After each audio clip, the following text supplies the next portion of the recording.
In this episode, we look at the first 4 of 12 project management principles.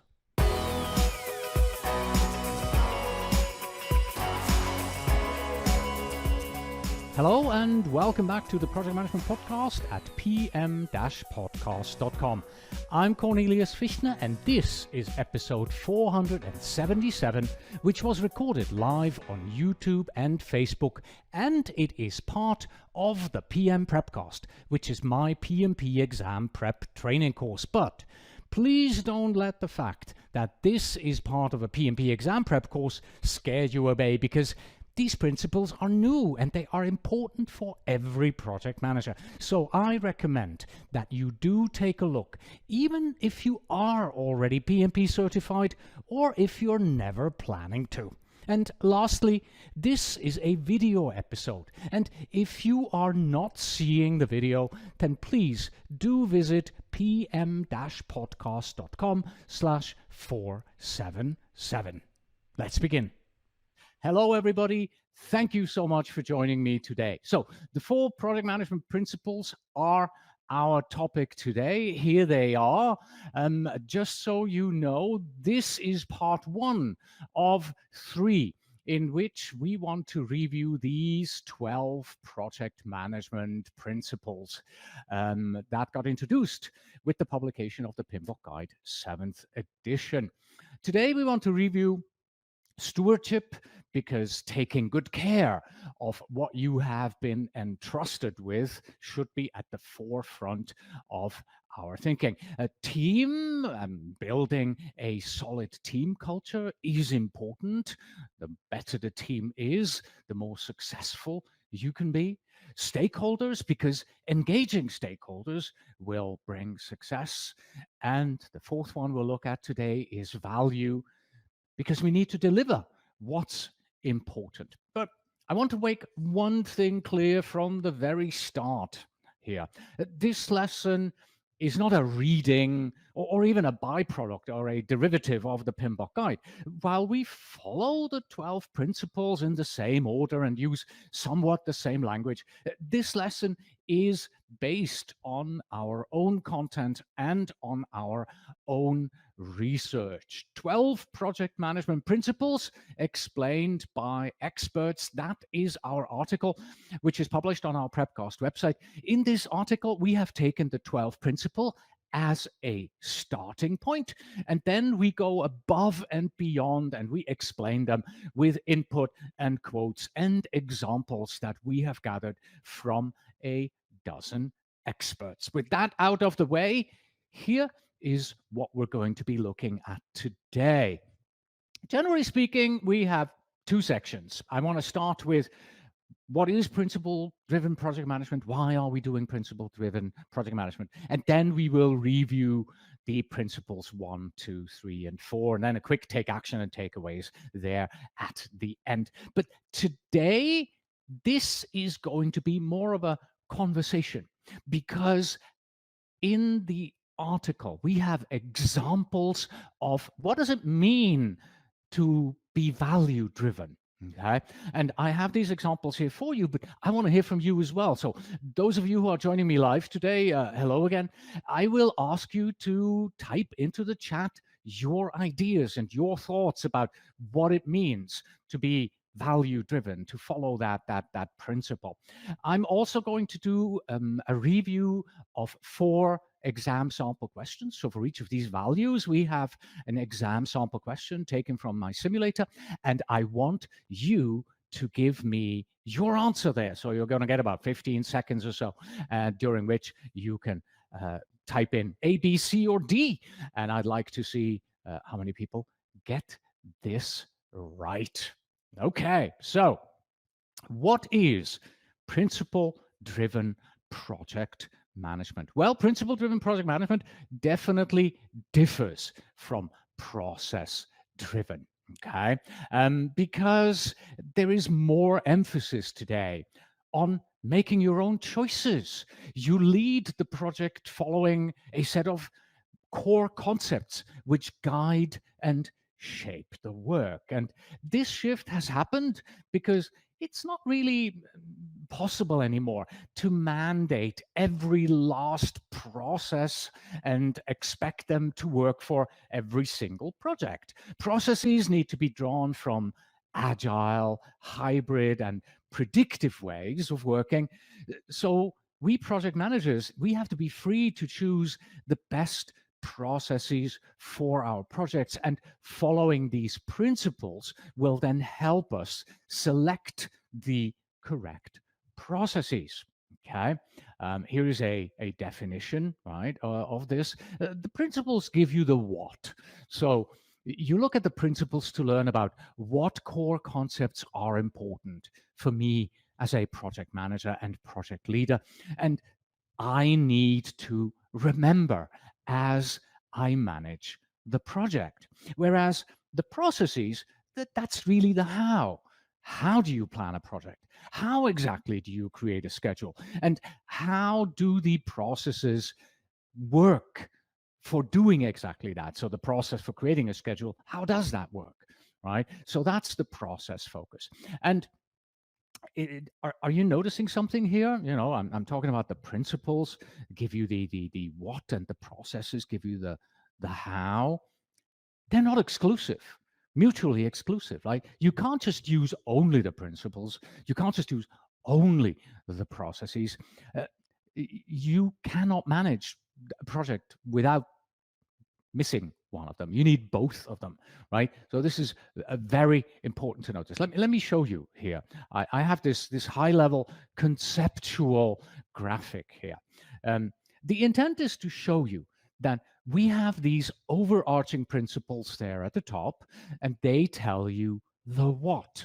And when we work in the processes we use these principles as guidance, right? So they're overarching. For example, the three principles on leadership, engaging with stakeholders, and team culture are what you will use as your guide once you get to the how to execute all the processes around building a team and developing a team or leading a team, right? You go back to these principles, you say, what does the principle say and in the what I should be doing? And then what does the process say in regards to how I should be doing? The principles, they are universal, right? That's also one important thing to remember. The principle is valid whether you're doing a plan-driven, an agile, or a hybrid kind of model, right? So you use the principle to guide you as you are actually executing your project, right? So it's different, plan-driven versus agile versus hybrid. And let's take this and take a look at it from the PMBOK guides perspective. What you see here is the sort of the evolution of the PMBOK guide. You can see that it got bigger and bigger and bigger there with the page numbers until the 6th edition. That's the largest bar that we see here. And then it dropped down to 350 pages for the PMBOK guide 7th edition.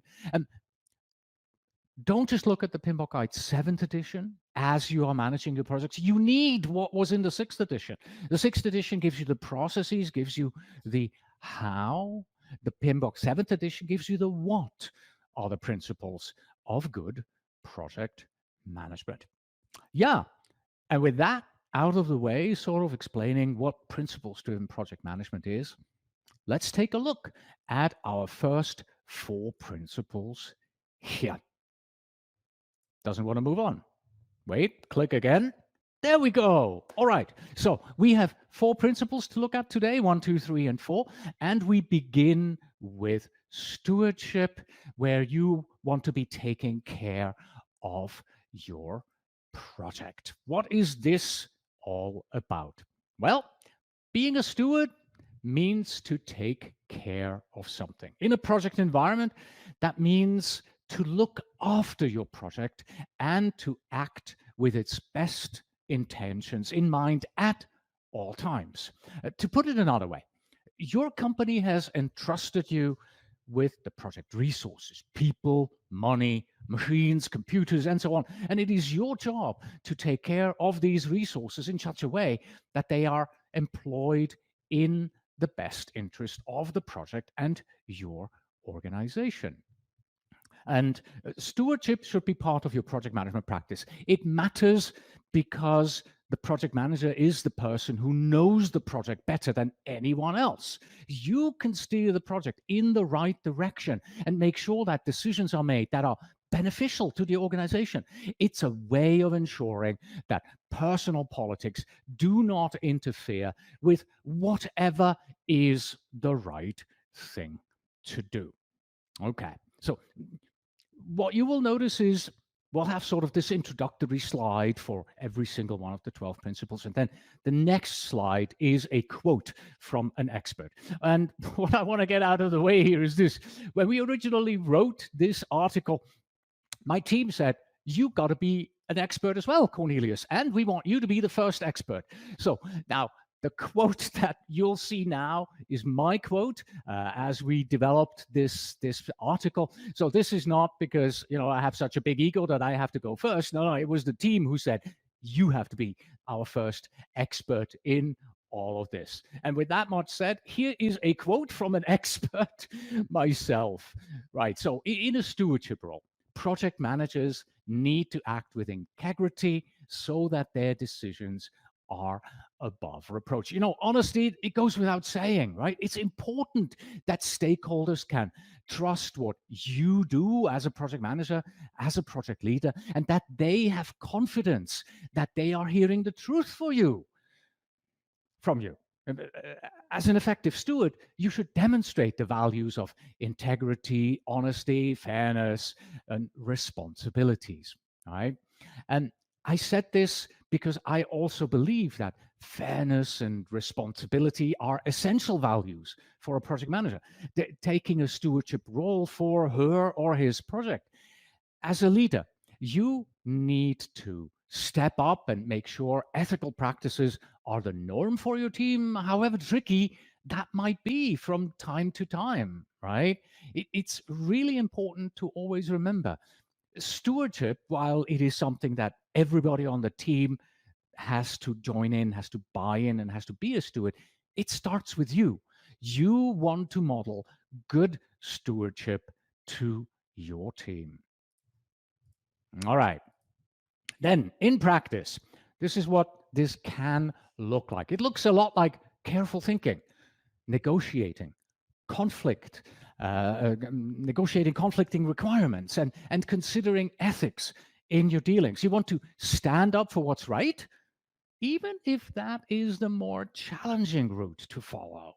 You obviously want to follow the code of ethics and pay attention to the small details and diligently follow through on requests to ensure quality results, right? And in regards to when do you apply this? Well, you need to use this principle to guide your actions throughout the whole project. So this is from start to finish. It doesn't matter what methodology you're using, plan-driven, agile, hybrid, any of those, right? This particular principle here applies throughout the whole project for you. You want to be a good steward. You want to model good stewardship to your team. It will help your organization get the results that it deserves from the project that you lead. And of course, you want to use your professional judgment to do good in the world and treat your colleagues and customers like you would want to be treated. That is not my quote. This quote is from Elizabeth Herron from Rebel's Guide to projectmanagement.com. She's also one of our experts. You'll hear from her in another principle later on. Okay, now let me give you some examples here, right? And this is the moment when this becomes a conversation. Okay, I'm going to go through these examples briefly with you, but then I'd like to hear from you, right? Stewardship, what does it mean to you? How do you apply good stewardship on your projects? Please go ahead. If you're joining me live right now here on Facebook and YouTube, please type your ideas into the chat. I'll bring them up, show them to everybody. And if you're watching this recorded, then don't just sit back and let us talk at you. think along. What does it mean to you? How do you today and tomorrow apply the principle of good stewardship on your projects? All right. So the first one, good stewardship, adhering to the budget, because the finances are always important.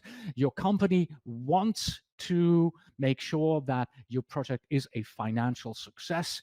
Therefore, it is probably your number one responsibility when it comes to stewardship, the finances. Okay. We want also, this is becoming more and more important, right? This is also something that is becoming more important in quality, lowest possible environmental footprint, right? So you want to have a green project, a sustainable project. That's kind of the way to go. You want to make sure that you uphold reputation of team and company. You want to treat resources carefully, and you want to ensure that your product is safe to use, right? And ensure that your product is safe to use. Think about it. This means it's going beyond just your project. So you're not just doing this as part of your product. You're thinking beyond your product. Your product is your output is safe to use, which means that the end user doesn't get hurt, right? So you're a good steward of their livelihood as well, long after your project is done and you have delivered what it is that you had to deliver, right? There we go. We got one from Georgia, Karanasio.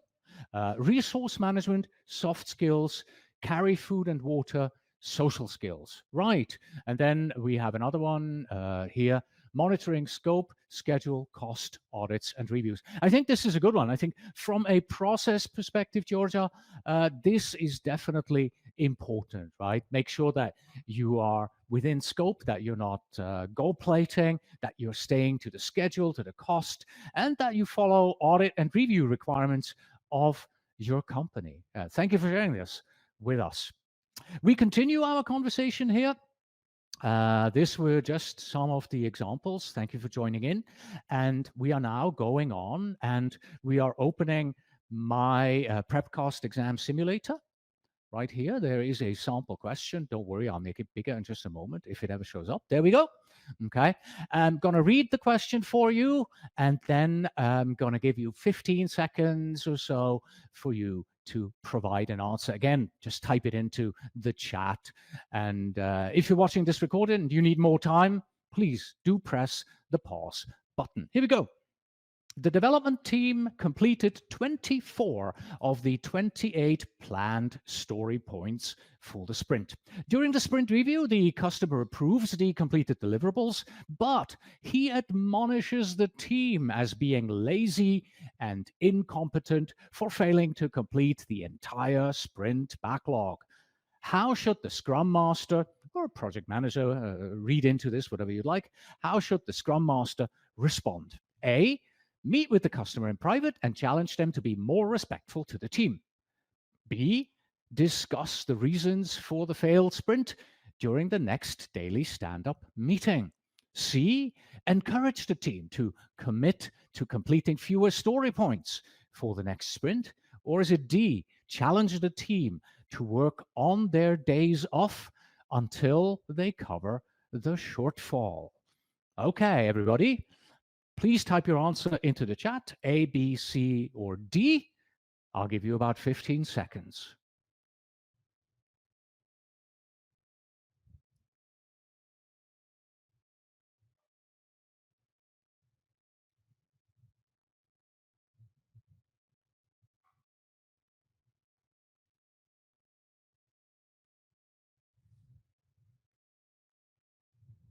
So we got one participant. Oh, no, they're coming in. They're coming in. So we have Shelby who says A, Raghu says B, Dover says B, Georgia says B, Hans says B, Keith here is A.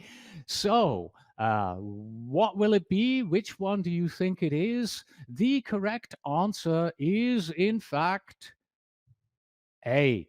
Meet with the customer in private and challenge them to be more respectful to the team. Remember, we are right now talking about being a good steward, right? The customer is definitely entitled to be disappointed and frustrated with the project team for failing to meet their commitment. However, as a steward, we as project managers, we have an obligation to challenge stakeholders, and customers are project stakeholders, and to consider their words and actions, to be empathetic and respectful of others. It is never appropriate to be disrespectful in the way that it has been identified here. It might be a difficult conversation, but the project manager has an obligation to challenge the customer to consider their words and their action with others. All right, if you didn't get this run right, don't worry. We have 3 more coming up in just a moment. But first, we are moving on from the first principle here, stewardship. We are moving on to the principle of team, where we want to ensure that we build a culture of accountability and a culture of respect. Here are 3 points to consider for you. First, projects are delivered through teams, and ultimately we project managers, we are responsible to ensuring that the team members work well together. So as leaders, it is important for us to understand how to make the team work as effectively as possible. We are mixing principle and process somewhat, obviously, but because the principle of developing a collaborative team environment means that we must know and understand the concepts of team leadership, team development, coaching, mentoring, and so on. These are the hard tools that you will apply in order to embrace and implement this principle of team culture. But at the core, we strive to develop a positive environment for everyone to flourish. And all of that starts with a culture of accountability and respect. And this is when I want to bring in our next expert's opinion, because this is not me who said all of this that you have just heard. Instead, it is Michael Tanner from credibleleaders.com. So he's the founder of credibleleaders.com. He's also the creator of the leadership calculator.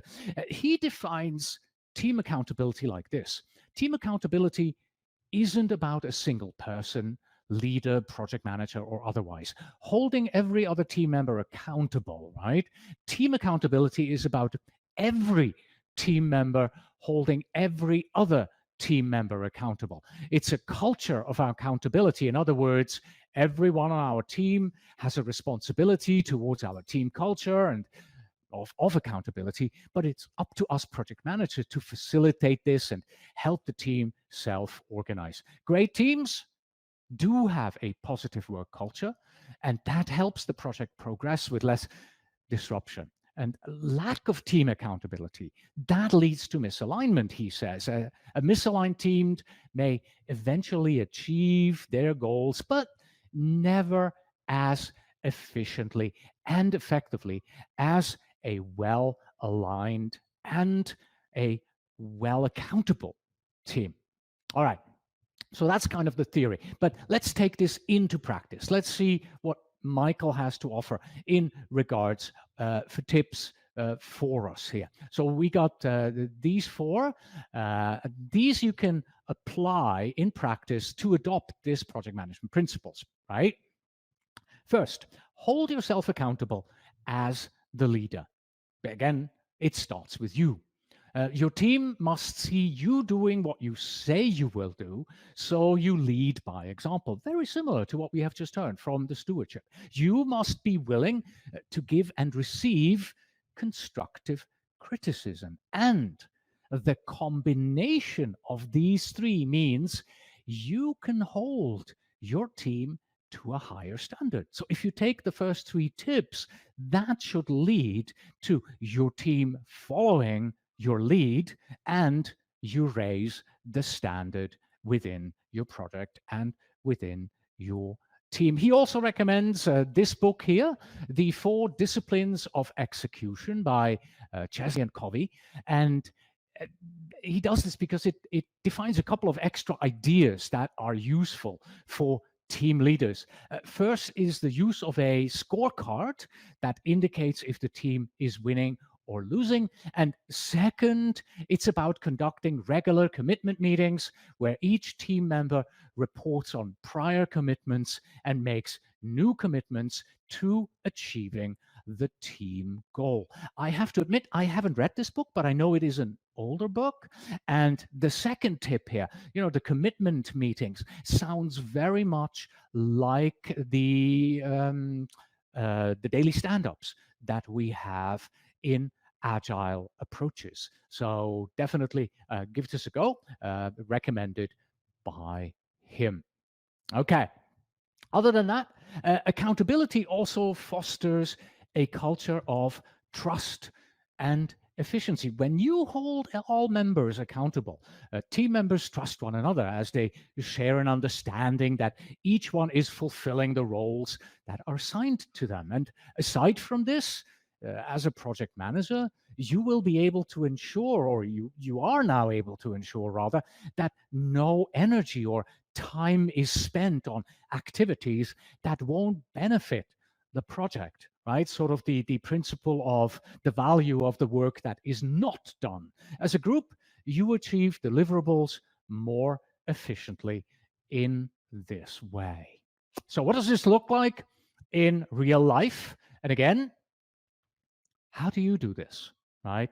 How do you apply the principle of developing a good team culture in your own project? So here are the four ideas from Michael, right? This is his vision of what a culture, accountability, and respect should look like with these examples here. So make sure that all voices are heard and all opinions are considered. Embrace conflict as a positive force that helps you get better result.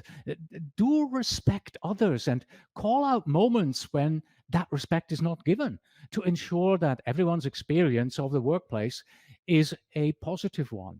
And his fourth suggestion, make it a regular habit to provide constructive feedback about your team members' strengths, weaknesses, and opportunity. Okay. Also, unsurprisingly, this is once again a principle that goes from start to finish all the way through the project life cycle. So you do this at the beginning all the way to the end. This is not something that is focused on just maybe planning stages of your project. So do we have anybody who had a suggestion here in regards to how they do it? I don't see anything. So no input here from our visitors. But please don't forget to think this through yourself. Yeah, how do I do this, right? How do I build a culture of accountability with my project teams? These four here are a good place to start. Moving on, we have another sample question from the PrepCast Exam Simulator. During a sprint retrospective, an issue is raised that some project team members are slow to respond to inquiries, resulting in degraded project performance. The identified team member becomes defensive and claims that no standard had been established for response times. What might the agile leader do differently going forward to improve project performance? Is it A, establish a standard that all inquiries must be responded to within 24 hours, report the underperforming team member to their functional manager for disciplinary action, update the lessons learned register with the delay caused by the slow responses, or D, at every subsequent retrospective, review the team's social contract and revise as needed? Again, I'm going to give you about 15 seconds or so to answer this. Press pause if you're watching this recorded and you need some more time.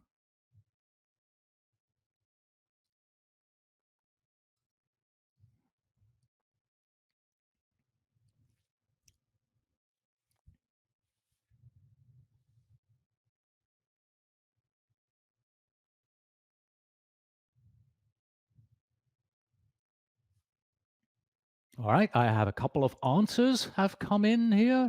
Raghu says D. We have another D. We have another D. Before I give you the answer, I'm going to go back one slide to the previous slide where we had this here, because we have an input from Hans who says, you know, what this looks like in real life, allow errors and corrections to motivate. I would say motivate is probably what you wanted to say. And I think that's a good idea, right? Again, you get, you know, everybody is heard. Errors and corrections are motivators. It's not a downer, right? You want to give people the opportunity to make errors, and that is not a bad thing. Quite in the contrary, it's a motivation to move forward. Oh, we got another one just coming in here from Venkatesh. Team accountability starts with welcoming suggestions on daily activities, providing room to provide solutions in critical situations. Thank you both for that input. Back to our question. So is it A, B, C, or D? Most people have answered D. We have a few A's here. We have a few B's here. So we got a lot of input here from everybody. Thank you for participating here. The correct answer in this particular case is D. At every subsequent retrospective, review the team's social contract and revisit as needed. So team agreements, these are sometimes referred to as team charters or social contracts. They should be established at the start of the project. So together with your team, you create a team charter, maybe even a vision, a mission statement, and you define in this charter, in this team charter, how do we work together on this project. But it may be necessary for the team agreements to evolve over the course of a project to address new issues and adapt to the ever-changing work environment. And as part of creating a collaborative project team environment, the project leader, we should ensure that the project team develops a set of team agreements. And yeah, it's not uncommon. You have unforeseen conflicts that have not been addressed in this social contract. And this just happens as your project progresses. So you want to revisit these agreements on a regular basis and revise them as necessary. It might be helpful to addressing new concerns and establishing norms for team members' behavior going forward. Important thing to note here is when you read the question again, you'll notice that we don't know what the problem is and why this has happened, right? Not important for this particular question, right? You will only get what you get in the question. Our questions tend to be a little bit more verbose, to be a bit more, give a bit more clarity. The real PMP exam is said to be extremely vague, but in this case, we didn't bother saying why exactly this happened. Not needed in order for you to answer the question correctly. So be prepared sometimes, you know, that there are things that you just don't know and won't know. That's it for our second principle, teams. Now we're moving on to stakeholders, because stakeholders brings success, right? The important thing here is engaging stakeholders. You do not manage stakeholders. You engage with them on the project. You cannot really manage them. That you know, people are people, and managing people is sometimes, especially on a project, very difficult. Right. So your stakeholders, they will have an active part to play in the work, and you probably want them to take some kind of action. And that is why engagement is important. And you will learn as you engage with them, about their concerns. And once you understand their motivation, it's so much easier to deliver successfully as a team. And the words as a team is important here. While you, as the project manager, again, are driving this, stakeholders is engagement is everyone's job. It's kind of like saying, you know, everybody in our company is a salesperson, right? So everybody on our project is a stakeholder engagement advocate. If you are a designer, then you will probably engage with the customer or the end user to understand what they would like things to look like. If you are a tester, then you may engage with an external development team. Those are all stakeholders. And since you work with them, you need to engage with them, right? So it's everybody's job. Everybody does this. Everybody engages, right? But to be on the safe side, right, let's review what a stakeholder is. Here is the definition for the stakeholder. A stakeholder is someone who is interested in or impacted by the project, and each stakeholder expects something from the project. And it's important to fully understand their needs so that you can tailor the engagement to be most effective. All right. And now it's time to bring in another expert. You've already heard from her previously. This one is from Elizabeth Herron. She is the author of Engaging Stakeholders on Projects, How to Harness People Power. And she says that there are many ways that you can engage stakeholders, from simple newsletters, gamification, and there are many tools you can use to create engagement within the project.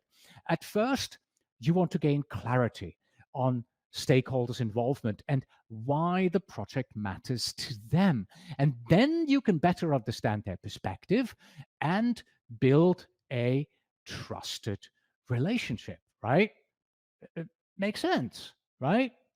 You engage with me, you talk with me, you learn about me, you learn about my concerns. I talk to you about the project, and we build a relationship, right? And through this relationship, I begin to trust you as the project manager, and to believe that what you're saying, well, if you follow all the principles, what you are saying is the truth, and that you truly want the best for the project and also what is best for me. Or if you cannot take my input into consideration, at least you're being upfront with it and you're telling me why, that my concerns in this particular case have to stand back because there are bigger concerns coming in from somewhere else. So it's an engagement. It's a matter of knowing people and um,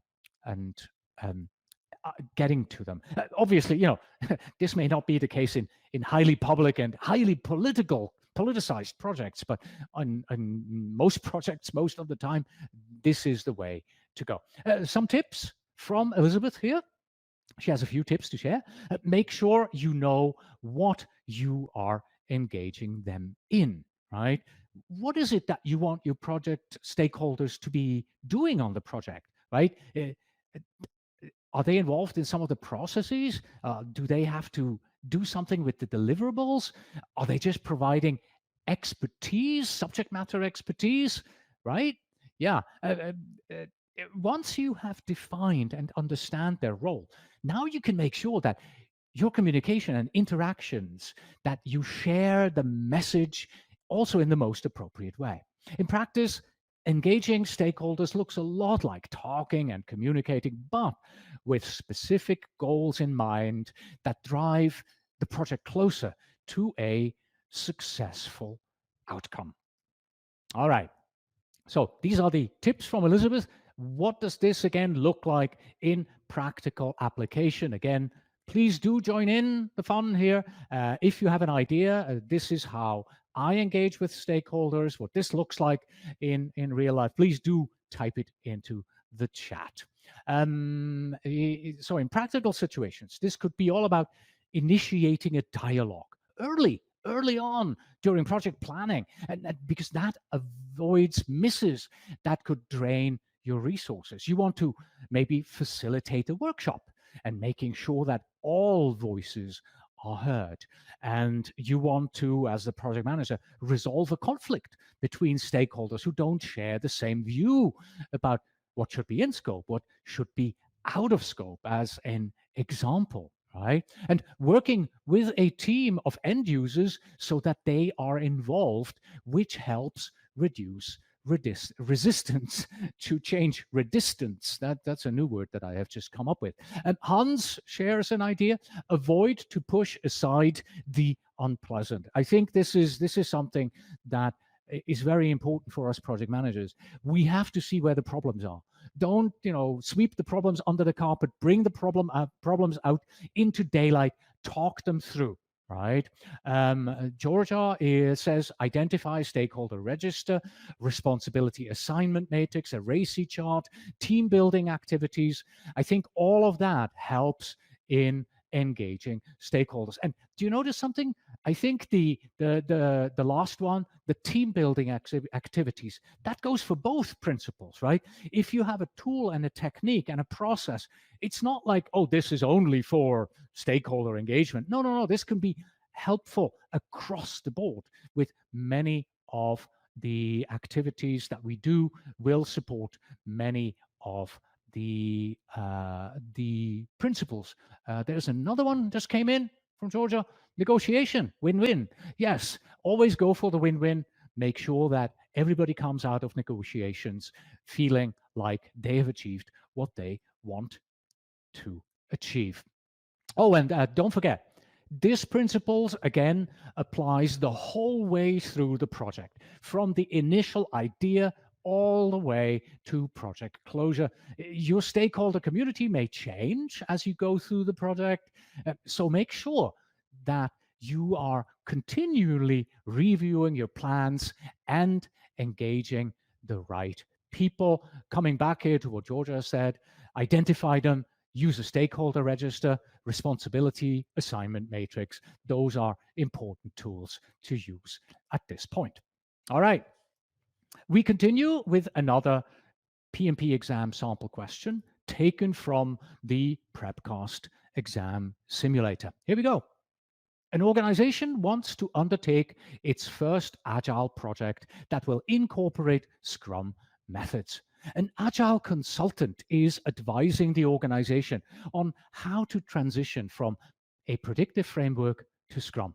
The recently hired developers are all well versed with agile practices, but the broader internal stakeholder community is unfamiliar with Scrum. How might the agile consultant address this knowledge gap? A, no action is needed because the developers are well versed with Scrum. Is it B, have the stakeholder attend the daily Scrum meetings and ask questions about Scrum? C, conduct a seminar with relevant stakeholders covering Scrum at a high level? Or is it D, submit a change request to access contingency reserves to cover Scrum training costs? Again, give you about 15 seconds, press pause if you need more time, and please do type your answer into the live chat.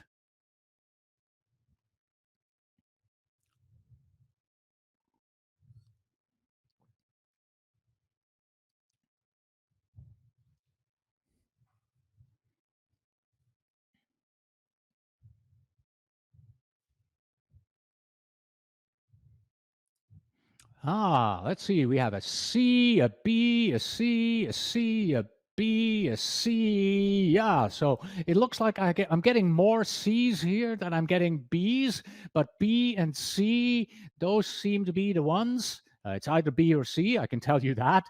The correct answer is, in fact, drum roll please, C, conduct a seminar with relevant stakeholders covering Scrum at a high level. This is correct because in order to effectively support the project, it is reasonable to assume that some internal stakeholders are outside of the development.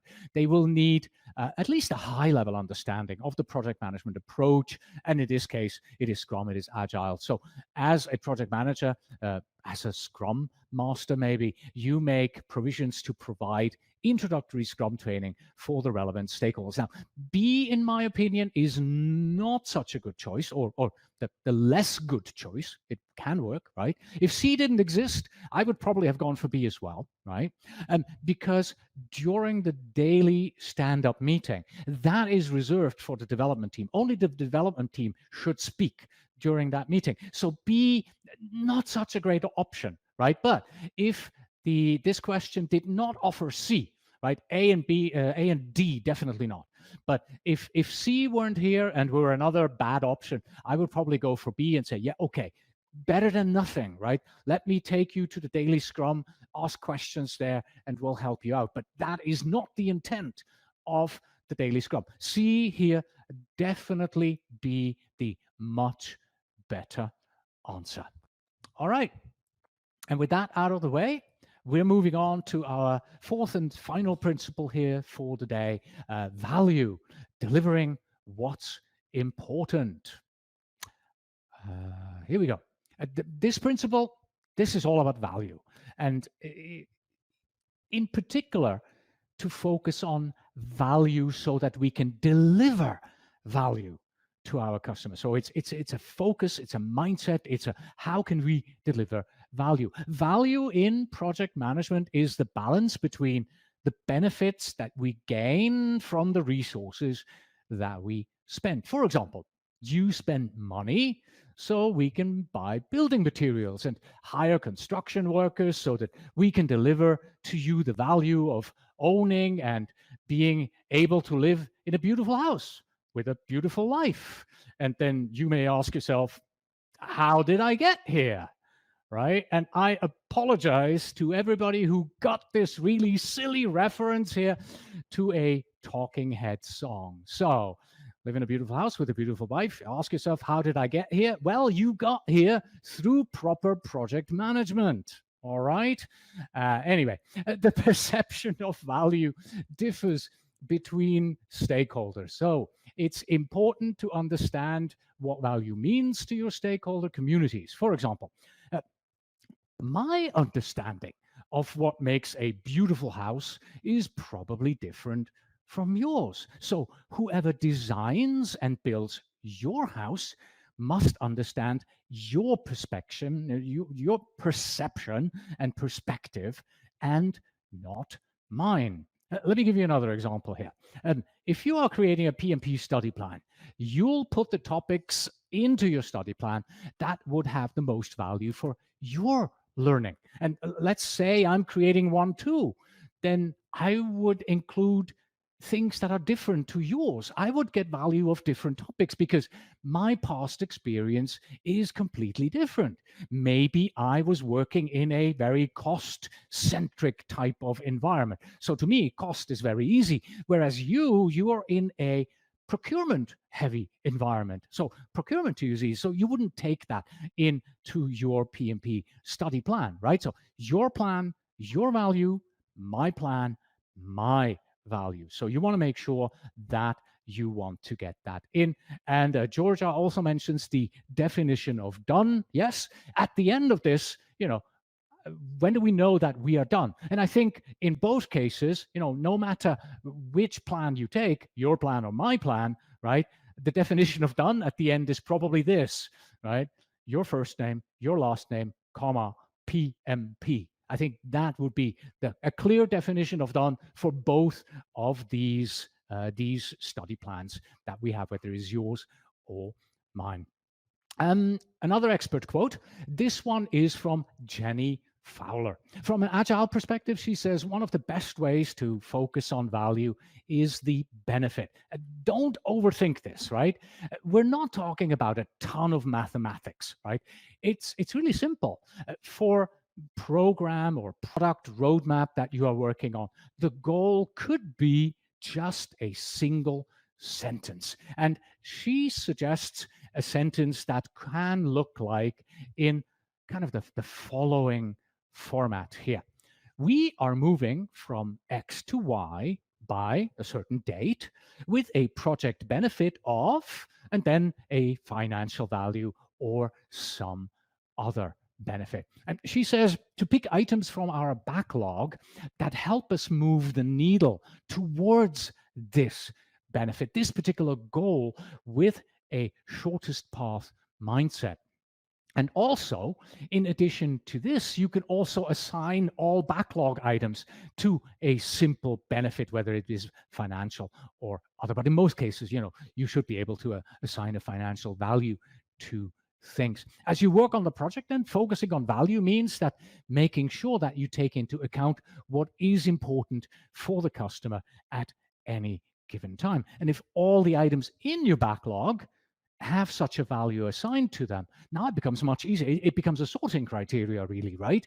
And you could say, well, backlog item number 25, much greater value than backlog item 27 and 28 together. So should we do 25 before we address 27 and 28?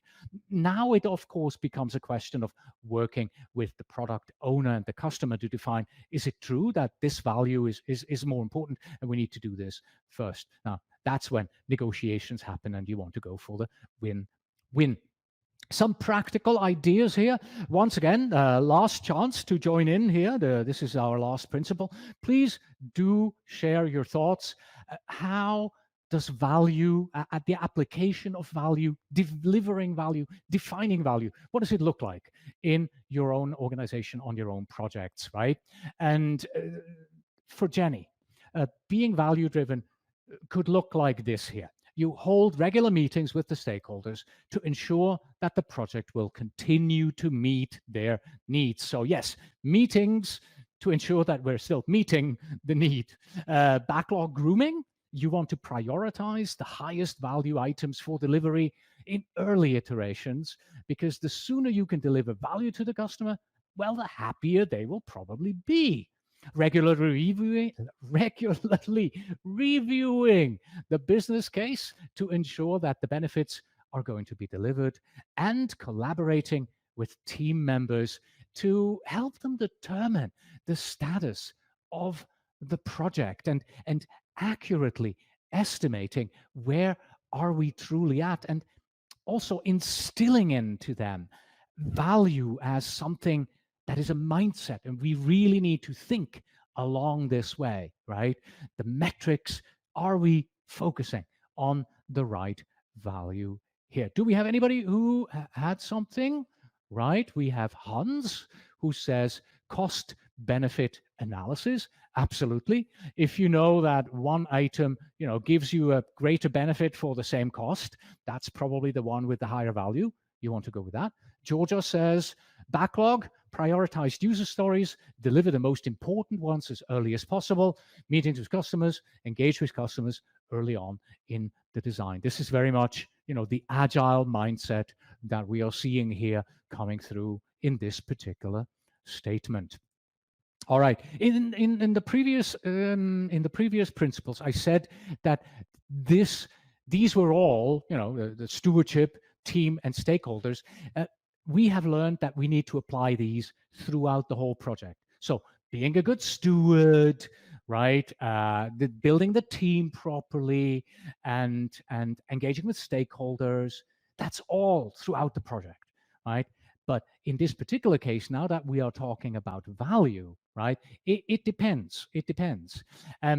It may apply differently depending on your development approach, the delivery approach, the life cycle, right?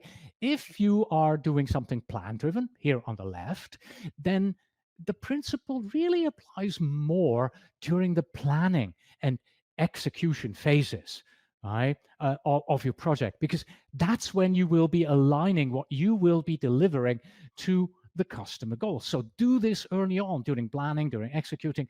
Think about value and how to deliver this. Whereas if you're using an agile approach on the right, these approaches, they encourage you to be value driven at all times, right? This is where the prioritized backlogs and user stories that deliver most important as early as possible. That's all from agile. That's where this comes on, right?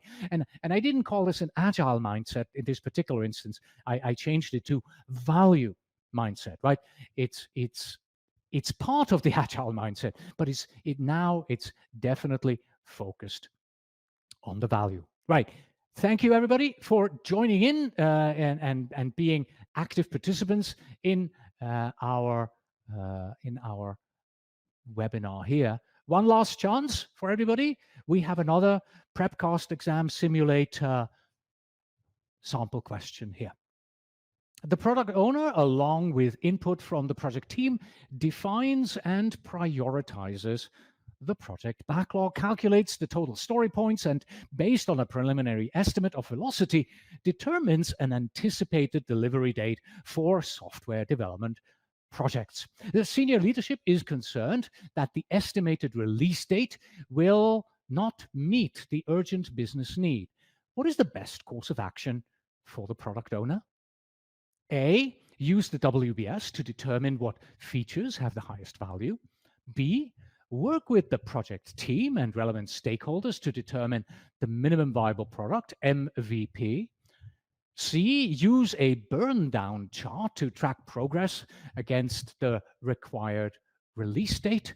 Or D, submit a change request to update the schedule baseline to coincide with the desired release date. A, B, C, or D, you get 15 seconds. Please press pause if you need more time. Please do put A, B, C, or D in the chat.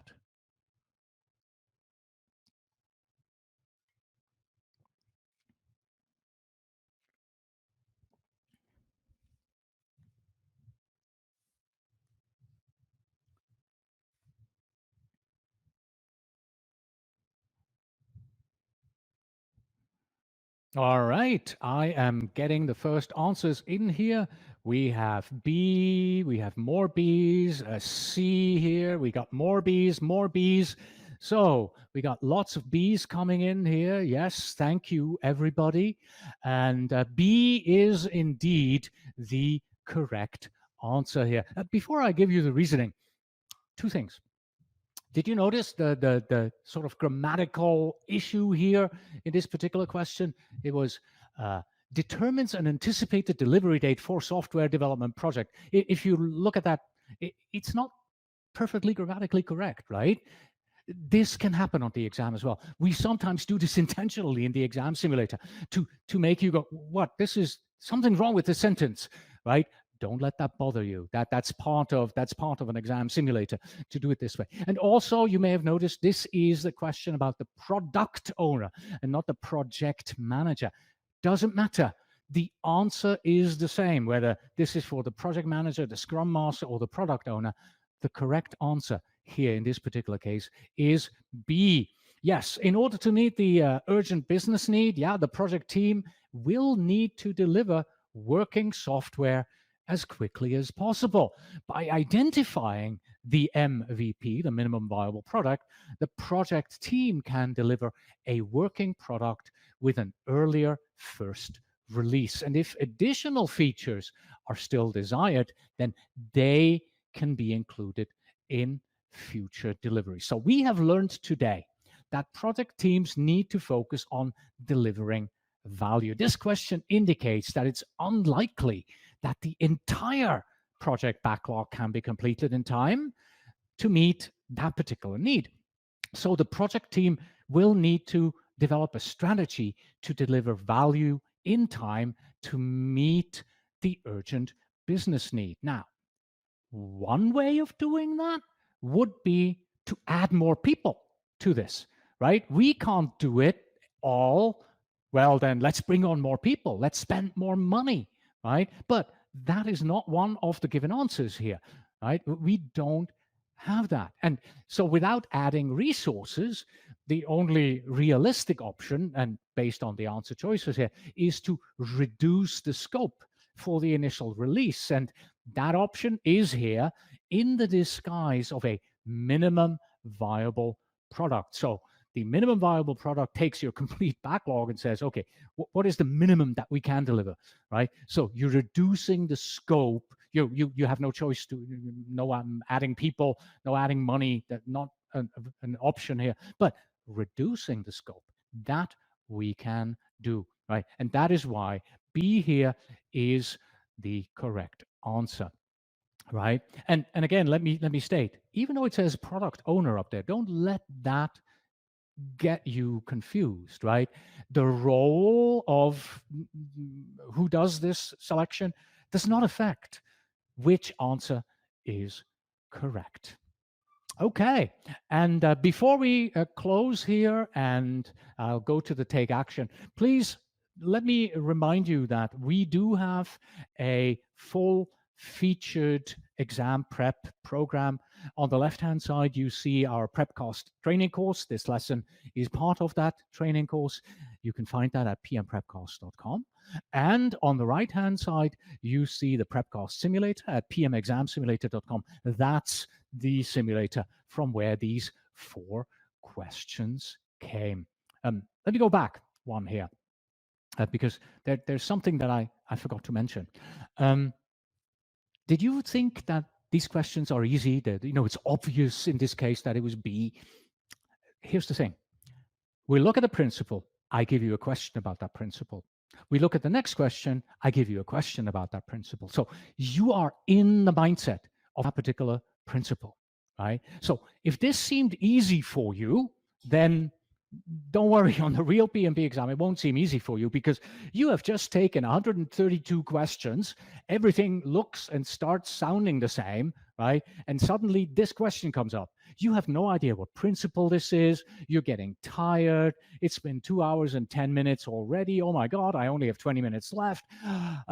Right. So in this environment, this becomes a very hard question to answer. Take action. Okay. So here is what I want you to do. And this is kind of a duh type of take action, but I want you to download the PMBOK Guide, 7th edition, the PDF from PMI. You have to be a PMI member in order to do that. So please go to pmprepcast.com/PMBOKDL, PMBOK download DL, and it will take you to the PMI page. It's just a forwarding link, nothing more. And then I would like you to review the principles 1, 2, 3, and 4 as they are described within the PMBOK Guide 7th edition. And before I say goodbye today, the takeaways, yes. In addition to what you have learned about the principles of stewardship, team, stakeholders, and value, here is what I would like you to remember, right? The processes are still important. Just because the PMBOK Guide 7th edition only focuses on these principles and also the 8 performance domains, the processes are needed to manage a project, right? You cannot manage a project just on principle alone without having a schedule. That doesn't work. The principles, however, they illustrate good project management behaviors. This is the way that we want to do it, right? So the process-focused approach still very much needed to deliver the project results. And by the way, I've chosen these Swiss Army knives. I think it's a fake Swiss Army knife, actually, to symbolize this a little bit here. So the principles, they tell you, how to hold the knife, maybe how much grip to apply, sort of at what angle you hold it. But the process focus tells you whether you use the large blade, the small blade, or even if you need to use the scissors. Right. Thank you again for joining me, everybody, today. Appreciate your time. Appreciate your participation in our live event here today. Thank you for joining me. Until next time. But before you go, this lesson is part of a series in which I help you to be better prepared for your PMP exam. Please do visit pmprepcast.com/more. That's pmprepcast.com/more to watch all of them.